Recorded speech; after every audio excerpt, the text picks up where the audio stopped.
ਰਾਤੀਂ ਖ਼ਾਬ 'ਚ ਆਇਆ ਇਕਬਾਲ, ਰਾਤੀਂ ਖ਼ਾਬ ਵਿੱਚ ਆਇਆ ਇਕਬਾਲ, ਮੈਨੂੰ ਕਹਿੰਦੇ ਕਲਮ ਸੰਭਾਲ। ਬੋਲੀ ਏ ਪੰਜਾਬੀ ਤੇਰੀ, ਬੋਲੀ ਏ ਪੰਜਾਬੀ ਤੇਰੀ, ਇੰਗਲਿਸ਼ ਕਾਹਨੂੰ ਜਿੰਦੜੀ ਘੇਰੀ। ਬਾਲਾਂ ਨੂੰ ਕੁਝ ਦਿਓ ਅਗਾਈ, ਬਾਲਾਂ ਨੂੰ ਕੁਝ ਦਿਓ ਅਗਾਈ, ਮਾਂ ਬੋਲੀ ਦੇ ਬਣੋ ਸਿਪਾਹੀ।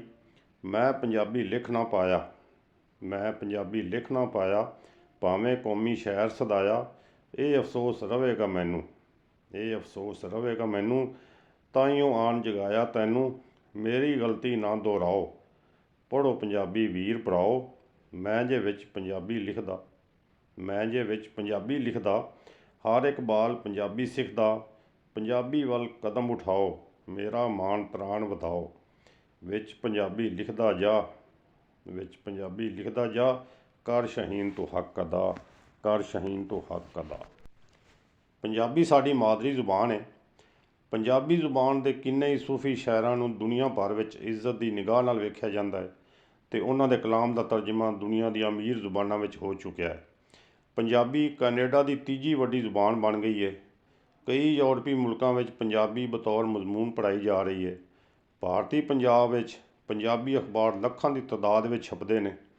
ਦੁਨੀਆ ਦੇ ਕਈ ਮੁਲਕਾਂ ਵਿੱਚ ਬੈਠੇ ਪੰਜਾਬੀ ਪਿਆਰੇ ਕਿਸੇ ਨਾ ਕਿਸੇ ਤਰ੍ਹਾਂ ਪੰਜਾਬੀ ਜ਼ੁਬਾਨ ਦਾ ਕੱਦ ਉੱਚਾ ਕਰਨ ਲਈ ਯਤਨ ਕਰਦੇ ਰਹਿੰਦੇ ਨੇ, ਪਰ ਆਪਣੇ ਪੰਜਾਬ ਵਿੱਚ ਜਦੋਂ ਵੀ ਪੰਜਾਬੀ ਜ਼ੁਬਾਨ ਦਾ ਹੱਕ ਦੇਣ ਦੀ ਗੱਲ ਕੀਤੀ ਜਾਂਦੀ ਹੈ ਤਾਂ ਕਦੇ ਵੀ ਚੰਗਾ ਜਵਾਬ ਨਹੀਂ ਮਿਲਦਾ।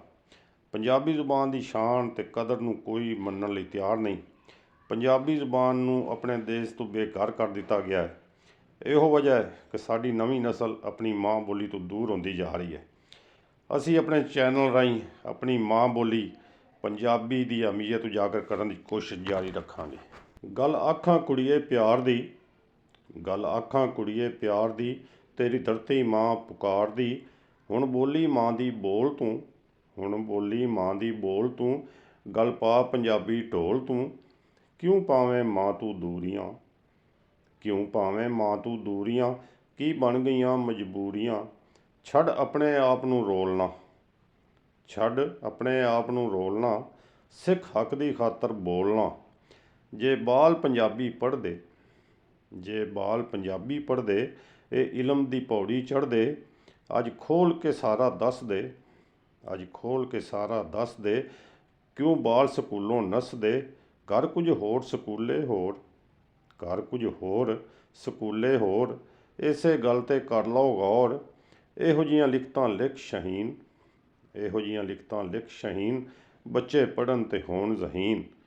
ਵੀਡੀਓ ਚੰਗੀ ਲੱਗੀ ਹੋਵੇ ਤਾਂ ਮਿਹਰਬਾਨੀ ਕਰਕੇ ਵੀਡੀਓ ਨੂੰ ਲਾਈਕ ਅਤੇ ਚੈਨਲ ਨੂੰ ਸਬਸਕ੍ਰਾਈਬ ਕਰ ਲਓ।